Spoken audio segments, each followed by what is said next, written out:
Assalamualaikum and hi. On this video, I and group members would like to present about the assessment on subject finance 2603. Before we start, I want to introduce our group members. So, my name is Amir Hamzah bin Nuh, and my group member is Izzul Haziq, Megat Adam Hakimi, and Megat Zarif. Okay, current ratio. From the above calculation, we can see that Seri Meru Sdn Bhd current ratio is higher than industry average current ratio. Okay, in leverage ratio, we have two categories, which is debt ratio and time interest earned. Debt ratio. Seri Meru Sdn Bhd has a higher debt ratio at 29% compared to industry average at 22%. Okay, time interest earned. According to the calculation, Seri Meru Sdn Bhd time interest earned is 40 times interest earned compared to industry average, which is 9.6 times. Okay, in profitability ratio, we have three categories, which is net profit margin, return on asset, and return on equity. The calculation show Seri Meru Sdn Bhd gain lower net profit margin compared to industry average. Okay, return on asset. According to the calculation, Seri Meru Sdn Bhd makes lower on return asset compared to industry average. And lastly is return on equity. Based on calculation, return on equity Seri Meru Sdn Bhd is lower than industry average. Okay, for asset management ratio, we have four categories, which is inventory turnover, average collection period, non-current asset turnover, and total asset turnover. Okay, for inventory turnover, Seri Meru Sdn Bhd inventory turnover ratio is well below compared to industry average. Okay, for average collection period, the calculation state that Seri Meru Sdn Bhd is taking a longer time, which is 101.6 days to collect its receivable as compared to industry average, which is 18 days. Non-current asset turnover. Based on calculation, Seri Meru Sdn Bhd utilizing the asset more efficient compared to industry average. Total asset turnover. Total asset turnover, Seri Meru Sdn Bhd is lower than industry average. Next is evaluation liquidity. The current ratio is a key indicator of a company's liquidity, measuring its ability to meet short-term obligation using its current asset. In the case of Seri Maju Sdn Bhd, a current ratio of 3.81 times, which is higher than the industry average of 2.5 times. Seri Meru Sdn Bhd has a strong liquidity. A current ratio of 3.81 times indicates that Seri Meru Sdn Bhd has a substantial buffer to cover in short-term liabilities. The higher than average current ratio provides Seri Meru Sdn Bhd with additional flexibility. This liquidity surplus can be strategically utilized for the investment, expansion, or taking advantage of business opportunities. However, a comprehensive analysis considering industry dynamics and the composition of a current asset is crucial. Regular monitoring and strategic utilization of liquidity will contribute to a sustained financial stability and resilience for Seri Meru Sdn Bhd. The next one is leverage. Leverage is a critical aspect of a company financial structure, influencing its risk profile and financial stability. In the case of Seri Meru Sdn Bhd, the debt ratio stands at 29%, surpassing the industry average of 22%. Additionally, the interest earn ratio is reported at 14 times, significantly higher than the industry average of 9.6 times. While these metrics surpass industry average, it is essential to consider industry norms and potential future capital requirement. Next is profitability. Profitability is a key metric that gauges a company ability to generate earning relative to its resource. In the case of Seri Meru Sdn Bhd, the net profit margin is reported at 9%, lower than the industry average of 10%. Additionally, the return on 14 asset ROA is 12%, trailing the industry average of 15%, and the return on equity ROE stand at 70%, below the industry average of 19%. Although being slightly lower than the industry average, Seri Meru Sdn Bhd net profit margin of 9% indicates a consistent ability to convert the revenue into profit, while ROA and ROE are below industry average. The companies are 12% ROA and 17% ROE, still reflect a reasonable utilization of asset and equity to generate returns. This signifies a positive contribution to shareholder values. By benchmarking against industry peers, conducting a comprehensive cost analysis, and strategically investing in growth, Seri Meru Sdn Bhd can enhance its profitability. And for the last one is asset management ratios. Asset management ratios are pivotal indicators of a company's efficiency in utilizing its resource. For Seri Meru Sdn Bhd, the inventory turnover stand at 2.65 times, lower than the industry average of 4.5 times. The average collection period is reported at 101.6 days, exceeding the industry average of 80 days. On the positive side, the non-current asset turnover is 5.36 times, higher than the industry average of 4.1 times, while the total asset turnover is 1.34 times, slightly below the industry average of 1.5 times.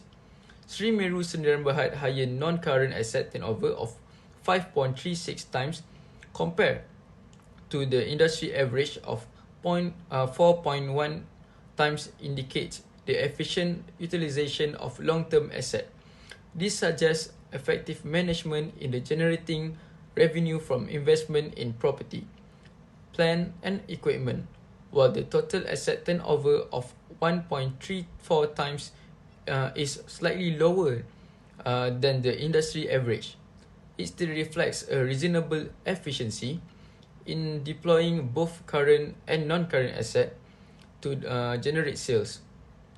The inventory turnover ratio of 2.65 times is below the industry average of 4.5 times. Seri Meru Sdn Bhd should scrutinize its inventory management practices to identify the areas for improvement, such as optimizing stocking levels or streamlining supply chain process. The average collection period of 101.6 days is higher than the industry. The average of 80 days. Seri Meru Sdn Bhd should access its credit policies, collection process and debtor management to expedite the cash inflows.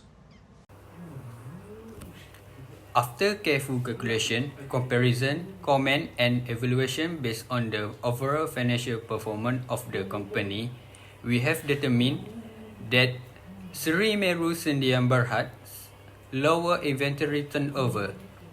To address inefficiency in inventory turnover, Seri Meru Sdn Bhd is advised to implement just-in-time inventory practice. Secondly, the longer average collection period of 101.6 days indicate challenge in Seri Meru Sdn Bhd receivable management. So, in order to reduce the average collection duration and expected cash collection, Sri Meru Sdn Bhd needs to improve its credit policies. Thirdly, a slightly lower net profit margin of 9% for Sri Meru Sdn Bhd suggests challenge in managing costs. To enhance the net profit margin, Sri Meru Sdn Bhd should review pricing policies. Lastly, the lower total asset turnover for Sri Meru Sdn Bhd indicate efficient use of assets. It is recommended that Sri Meru Sdn Bhd look at measure to increase production efficiency.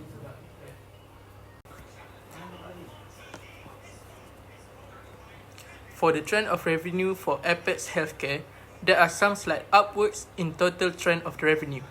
This shows a good sign for the company. Then, the revenue from 2021 to 2022 also has increases.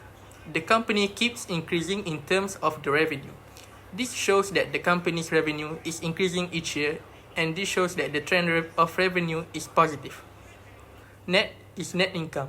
Net income, also referred to net profit, is representing the total earnings of a business after deducting all the expenses from the revenue. From the analysis that has been made, it shows that the income was shifting downwards over time. For the expenses of Apex Healthcare Berhad, the expenses has decreased. This shows a good result because the company has deducted the expenses and saved their budget. This will give a good result to the company's profitability. Reducing the expenses directly contributes to increased profitability. Factors contributed to the changes in the financial metrics. The Apex Healthcare economy is dynamic and susceptible to many factors that could affect how well it performs. The sectors are constantly changing. The financial metrics are caused by many different factors. Some of the factors are adoption and effective utilization of technology. The first one is digital health solution. Using digital health solution like electronic health record, telemedicine, and health information system can improve patient care, streamline operation, and improve data management. The next step is supply chain management. Using technology for efficient supply chain management, such as inventory tracking, order processing, and logistic optimization, can help to reduce costs while ensuring the availability of the pharmaceuticals and medical supplies. The final one is data analytics and business intelligence. By implementing data analytics tool enables the healthcare organization to gain insight from large data sets. This can help with clinical decision making, resource allocation, and trend identification for more effective strategic planning. The next one is regulatory changes. Apex Healthcare Berhad requires compliance and drug approval. When it's come to approving and overseeing pharmaceutical products, regulatory bodies are essential. A company product pipeline, time to market, and total revenue can all be impacted. By modification to drug approval procedure, specification or compliance standard, quality standard, and compliance come next. Modification to quality control system, documentation, and manufacturing procedures may be required due to shift in regulatory compliance requirement and quality standard. Regulation or penalties could be applied for non-compliance. So the next one is global event pandemics and health crisis. Companies in the healthcare sector, including pharmaceuticals and medical supply companies, may play an important role in responding to global health emergency. This could include the creation and distribution of vaccine, medication, or medical supplies. The next section is global supply chain disruption. Natural disaster, geopolitical tension, or trade disputes can all disrupt the global supply chain affecting healthcare company. This can affect the sourcing and availability of the raw materials and finished goods. Next is operational efficiency. Apex Healthcare offers a process optimization. Internal process can be reviewed and streamlined to significantly improve operational efficiency. This may include identifying and eliminating bottlenecks, reducing redundant tasks, and implementing more efficient workflows. Next is technology adoption. The use of advanced technologies such as automation, artificial intelligence, and data analytics can result in operational efficiencies. This technology can improve accuracy, accelerate process, and reduce the need for manual intervention. The last one is customer relationship. Apex Healthcare provide employee training and culture. Employees who are well trained and focused on the customer make a significant contribution to a positive customer interaction. A company culture that values and prioritizes the customer satisfaction often leads to improve a customer relationship. The next step is to utilize the feedback. Actively collecting and acting on a customer feedback shows a dedication to meeting their needs and expectations. It enables a business to adapt and improve based on a customer feedback. To determine whether the performance of the firm is improving or deteriorating, it is crucial for the financial manager to undertake both trend and analysis and interfirm comparison. Explain the distinction between these two analyses. Trend analysis and interfirm comparison are two distinct methods used by financial managers to evaluate a firm performance over time in comparison to other companies in the industry. Here are the distinction between these two analyses.